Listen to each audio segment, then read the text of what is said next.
Chapter 8 Only the Beginning. The first Saturday of the semester comes around, bringing with it their first official quirk training. The class is paired up outside, the sun beating down on the first truly warm day of spring. Takara's body drips with sweat as she once again pushes herself off the dry ground. She was partnered with Sugita. Painful matchup if you ask her opinion. His job is to keep sending plasma grenades her way while she learns to take powerful hits, holding her jade armor steady. Not only that, but she has to run around with it too, getting used to the restricted movement of her joints and trying to dodge. The biggest problem is that Sugita has amazing aim. Another plasma ball knocks Takara's feet out from under her, landing her face down in the dirt. A horrible cracking sound resonates as tears fill her eyes. Blood trickles from her crooked nose as she once again stands. "Are you okay?" Sugita calls over the distance, already walking over. "Why do we have to push ourselves like this?" Endo whimpers from a couple meters away, her shadows emanating ominously far around her as she rests on her hands and knees. It's a shock to all of them when their teacher offers the girl a hand to help her back to her feet. Gila fixes them with his intense stare.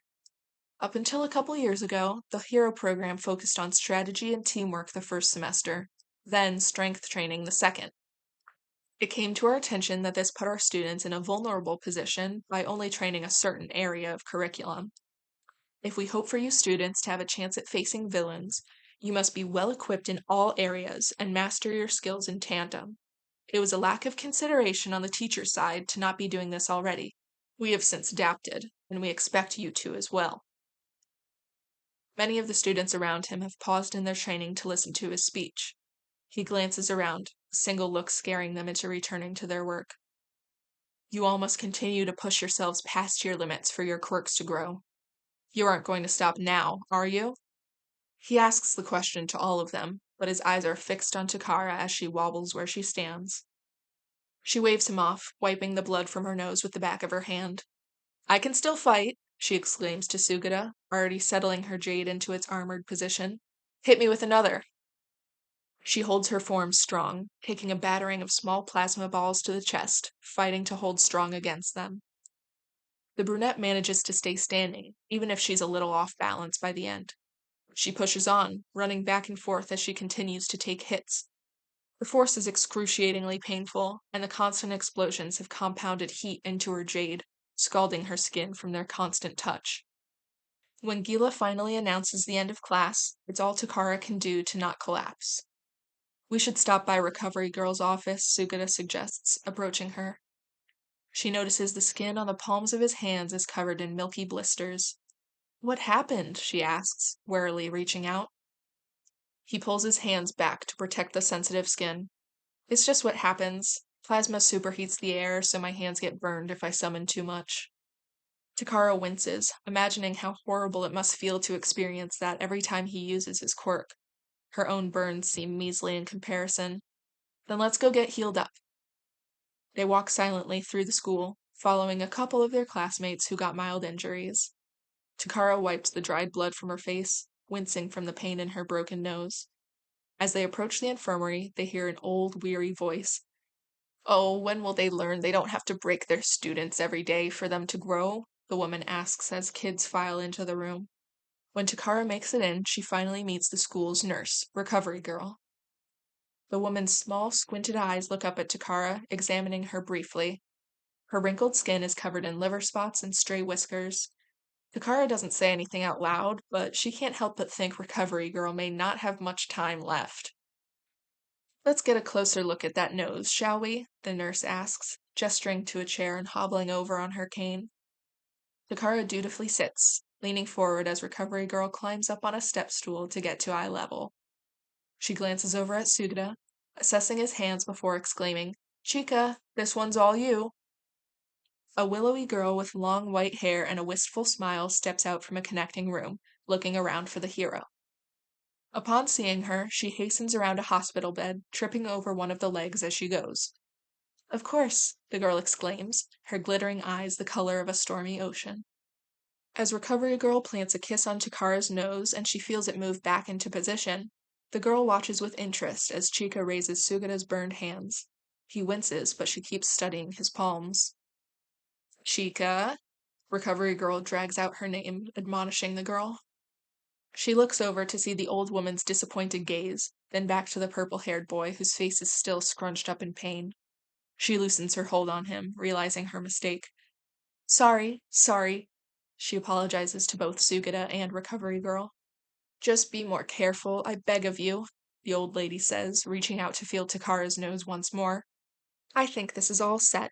She hands the girl a wet cloth to clean the blood from her healed face. Takara thanks the pro and studies Chika as she glides to the counter to grab a small vial. Is she an intern? The brunette asks. An apprentice, let's say, Recovery Girl corrects, stepping down from her stool to check on the other students. My granddaughter is one of the students in Class 1B. This has been her first week training under me. Granddaughter? Kara thinks in shock. The girl stands more than a foot taller than the hero and has basically none of the same facial features, though she concedes that it's hard to tell what Recovery Girl must have looked like in her prime. Chika Shuzenji, the girl introduces with a smile, using a pipette to drip the clear contents of the vial onto Sugita's palms. The moment the drops touch his skin, his entire hands are enveloped in a blue light, and they all watch as the blisters begin to shrink and disappear. My quirk is heal, just like my baba. She gestures toward Recovery Girl as she recaps the vial. Except where her kisses heal, it's my tears. Shizenji returns the glass to a bin of many more. Takara ponders to herself how much she's had to cry to collect all that, though she can't deny that it's extremely useful. Even if she's not there, a hero carrying a vial would help them out in the immediate aftermath of battle. I know what you're thinking, the elderly hero says, sending a warning glance Takara's way. It still has the same drawbacks as my own. If you don't have enough stamina to heal, it could kill you. That's why we need to be the ones to administer the correct amount. That makes sense, Takara says, but has to admit she's a bit sad. Either way, if doctors and first responders were trained in how to use it properly, it could be very useful. We have to get back to class, Sugita reminds her, rubbing the healed skin of his palm. Thank you again. Yes, thank you. Takara follows the boy out, waving at the two healers. How cool is it that she's in our grade? She has such a cool quirk. Sugita affirms absent-mindedly. Quick glance up at him reminds Takara of their first day when they got paired up in their initial exercise. But now he seems tired and lost in his head. What you thinking? She asks. His lavender eyes look down to meet her gaze. She notices the sheen of sweat on his dark forehead. I just want to get back to class before we miss any announcements. The healing process is an exhaustive one, but I don't want it to affect the rest of our studies. Yeah, I get that. We gotta get used to fatigue and soreness so it won't drag us down in battle, he says, quickening his pace so much that Takara almost has to jog to keep up. Damn long-legged people, she thinks, slowing down and out of breath as they reach their classroom. Sensei, Sugita greets as he opens the door. I hope we haven't missed anything. When Takara passes through the doorway, she sees their teacher reclined in his chair, flipping through the pages of a book. Nah, he drawls. Haven't started yet. There weren't any huge injuries, so I'm waiting till the whole class is here. Slowly but surely, the rest of the students trickle back from Recovery Girl. After a few more minutes where it's clear Sensei McCaffrey just doesn't want to get up from his chair, he fully stands to address the class, interrupting their conversations. All right, you lot, listen up. The class falls silent, an excited air settling over the room. There are a couple things I must announce for the upcoming week. I'm sure you're all excited to receive your hero costumes. Students exchange enthused whispers, and Takara finds herself smiling so hard her cheeks begin to ache. She's excited to see which of her proposed logos the costume company went with. The sensei levels a flat look at the class. You were supposed to receive them by now, but the company in charge of them had some issues in one department or another. Either way, they'll be here on Monday. He moves to the next point before the class can get too out of hand. I'm sure you're all aware of the UA Sports Festival, the most widely broadcasted sports event in Japan. This is coming up in exactly 2 weeks from now. Mark it on your calendars. He picks up a sheet of paper from his desk and reads over it. Next week, we'll begin rescue training during some of your heroics classes. Gila and myself will accompany you to an off-campus facility with another teacher, so you have that to look forward to as well. He throws the paper back down and leans against the blackboard behind him. Now, in more relevant news, apparently we were supposed to decide on a class representative and vice representative, but frankly, I forgot. So let's do that now. Who wants it? He doesn't seem surprised when the whole class jumps up, raising their hands. All right, I figured as much. Take a paper and write your vote down. After collecting and tallying up the points without much grandeur, the teacher announces O'Hara and Sugata as class rep and vice rep, respectively. Go on and enjoy your weekend, Sensei McCaffrey simply says, heading out the door. As Takara meets up with her friends walking back to the dorms, she gushes about her hero costume. I'm so ready to see it already. It's a little simple, but when it comes to my jade, it's best to avoid over-the-top accessories. Though I had a really cool idea for some shoes and gloves, I just hope they work. Sounds great, Aya mumbles from one side of the girl. What's your costume look like? Green, is all the blonde girl says in reply. Mine too, Takara exclaims, but her friend doesn't seem nearly as excited as she is. She figures the girl is just tired, so she turns to her red-headed friend on her other side. What about yours? Purple, Kate replies just as coolly as her twin. The tall girl looks straight forward, not bothering to look at her friend between her and her sister. Okay, what happened? Takara asks, immediately thrown off by the twins' behavior.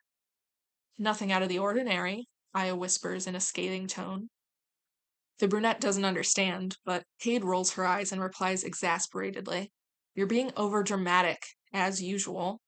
Yes, of course, the blonde bites back, her tone dripping in sarcasm. Please, Miss Control Freak, lecture me more about how I'm being overdramatic. I'm not trying to control you, Kate exclaims, making Takara severely regret walking between the two. That's all you've ever done, Aya states, her blonde eyebrows pitched downwards. And I'm telling you, I'm tired of it. You're being unreasonable, and you're being ignorant. Fine, Cade spits out. Find me when you're done being petty. Find me when you are ready to apologize, Aya yells after her sister as the redhead flies ahead to the dorms. What happened here? Araya asks, falling into line with the two girls. Takara turns to Aya, silently asking the same question. It's nothing, she replies, rubbing her arms. Don't worry about it. Of course we're going to worry about it, Takara exclaims. We're your friends. It's complicated, the blonde says. Takara can't help but wonder if Aya sees them as her friends at all. Because if so, why was that not enough to convince her to let them in? Help us understand, then, Araya requests gently. The girl sighs, keeping her eyes locked on the pavement in front of them. She just pushes so much. Always pushes whatever she wants or thinks is right onto me. Like, today in class, she was trying to organize my notes for me. Like, is how I take notes not okay? Or in hero training, she tries to critique everything that I do. How much does she need to control? Can't I just do what I want? Takara loops her arm through the girls, hoping to lend her some comfort. You don't ever have to do something you don't want to do. Aya sighs. Not like that. I mean, it's just her critique of everything. Like, she always makes herself out to be oh so perfect, and suddenly everything I do or want or feel is wrong. The girl fiddles with her sleeve. It's just exhausting, especially when we're in training. I'm a hero student too, you know? It's not like I can't protect myself. We're learning these things together, but it's like she can't bear to think that I'm not beneath her. The trio walks in silence as they arrive back at the dorms. And you explained all this to her? Araya finally asks. She nods, looking away. And you saw where it always gets me. She just doesn't get it, and she never will. When they walk through the door, the room falls silent. On the couch of the living room is the auburn-haired twin, Shirley explaining her version of the story to Morita and O'Hara, but stops mid-sentence as soon as she sees her sister. The two groups look between the twins. Aya clicks her tongue and walks away, whispering, typical, under her breath.